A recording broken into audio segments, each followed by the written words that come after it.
विश्वास पाटलांचं पाणीपत ऐकायचं आहे. मी फक्त एकच सांगेन की 84 साली मी मोडीलिपीवर अभ्यास केला आणि त्या निमित्तानं महाराष्ट्रातील सगळे कागदपत्र बघता आले आणि त्यावेळी लक्षात आलं की ज्या लिपीनं महाराष्ट्र संस्कृतीचा इतिहास लिहिला आहे ती लिपी भाषणात बांधली जाते आहे. नवीन इतिहास जर लोकांसमोर आणायचा असेल तर इथे आलेल्या मला असं वाटतं की प्रत्येकाने जर मोडी शिकलो तर कदाचित नवीन इतिहास लोकांसमोर येईल असं मला नेहमी वाटत आलं आहे.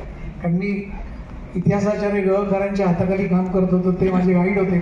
माझा भारतातला पण पहिला प्रबंध होता आणि या सगळ्याची मला कुठेतरी असं वाटतं की नवीन कुठेतरी या सगळ्या गोष्टी घडल्या पाहिजेत, घडल्या आणि आपणच घडवू शकतो. इतिहास जो झालेला आहे पण नवीन इतिहास घडवायचं काम ही नवीन पिढी आणि आपण जर केलं तर मला वाटतं नवीन गोष्टी लोकांसमोर येतील असं मला वाटतं.